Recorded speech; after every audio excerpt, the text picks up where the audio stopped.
सभी का स्वागत है। प्रणाम। आज कुछ ऐसे सवालों के मैं उत्तर देने जा रही हूँ जो मेरे विद्यार्थी बड़े दबे स्वर से मुझसे पूछना चाहते हैं, पूछते भी हैं पर खुल के नहीं पूछ पाते हैं।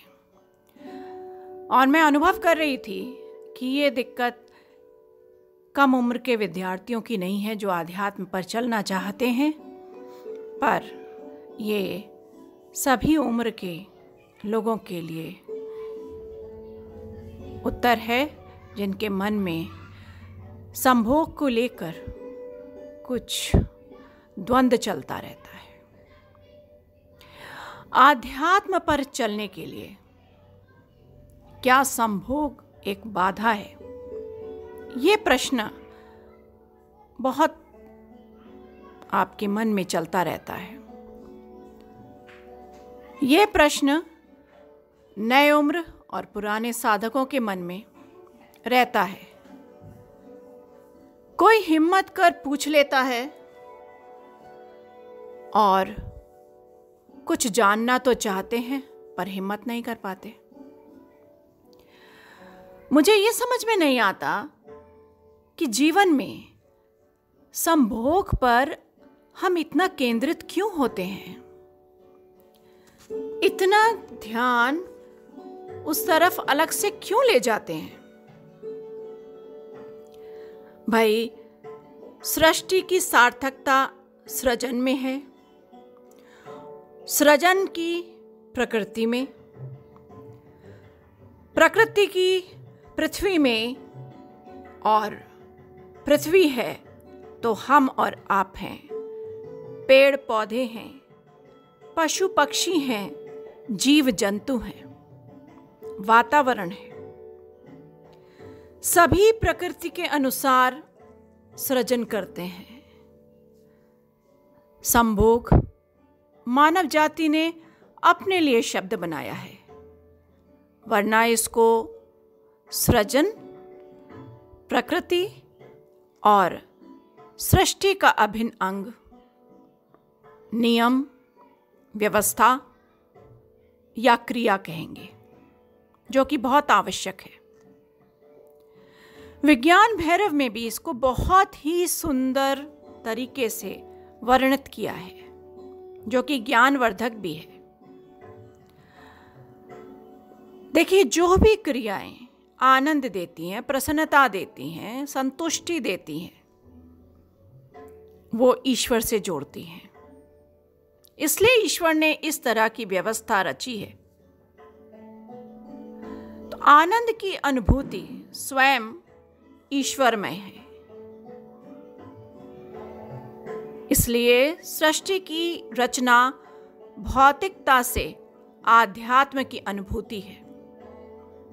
इसलिए जो भी ढका है, छुपा है, तो वो इसलिए नहीं कि वो विकृत है या अधर्म है या अकर्म है या गलत है। जो ढका है, जो छुपा है, जो पर्दे के पीछे है, जो अंधकार में है, वो इसलिए कि उस आनंद में शिव और शक्ति के अलावा किसी की भी उपस्थिति विकृत रूप ले सकती है। भाव और धारणाएं विकृत हो सकती हैं। आनंद के स्थान पर विलासिता जन्म ले सकती है और इसको गलत धारणाओं में अनेक लोग ले लेंगे और लेते हैं। ब्रह्मांड में केवल विचारों की ऊर्जा है। इसलिए आवश्यक है कि आध्यात्मिक मार्ग में हमारे विचार और उनमें व्याप्त धारणाएं बिल्कुल सही रहें। हमारे भारतीय शास्त्रों में कामशास्त्र इन्हीं विकृतियों को सही करने का शास्त्र है। जिस तरह 4 वेदों में जीवन के मुख्य धाराओं का विवरण है, मनुस्मृति में सामाजिक दायित्वों का वर्णन है, उसी तरह काम शास्त्र में दो प्रेममय व्यक्ति, जिसमें जेंडर का भेद नहीं है, जिसमें पुरुष के साथ स्त्रियों को भी अपने सामाजिक व पारिवारिक परिनिधि में रहकर आनंद की अनुभूति प्राप्त करने की स्वतंत्रता है। इसमें स्पष्ट रूप से ये भी कहा है कि व्यक्ति यदि मंत्र अनुष्ठान में भी है तो भी वो संभोग स्वतंत्रता से कर सकता है। भारतीय संस्कृति सृष्टि व प्रकृति के स्पष्ट व्याख्यानों की संस्कृति है। इसलिए संभोग को प्रकृति समझें, विलासिता नहीं। ये भोग की वस्तु नहीं है, ये आवश्यक है भी और नहीं भी। आपको अपने आवश्यकता अनुसार इसे समझना है। इसे धर्म आध्यात्म से अलग परिभाषित ना करें, घृणा की धारणा ना दें, पर किसी के साथ जबरदस्ती करना या तंत्र के नाम पर मासूम कन्याओं के साथ दुष्कर्म करना अपराध है, जघन्य अपराध है। कुंडलिनी को जागृत करने की आड़ में भोग विलास करना यह गलत है और अपराध है और निंदनीय भी है।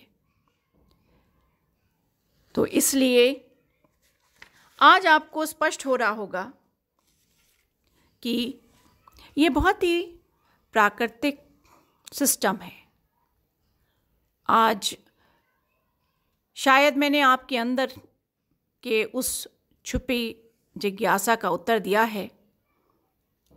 आशा है कि आपके जो अंदर भ्रम था वो निकला होगा और जीवन तथा जीव के चक्र को उत्तम तरीके से आपने समझा होगा। तो बहुत सारा आशीर्वाद है और आप बहुत प्रसन्न रहें, मस्त रहें। धन्यवाद।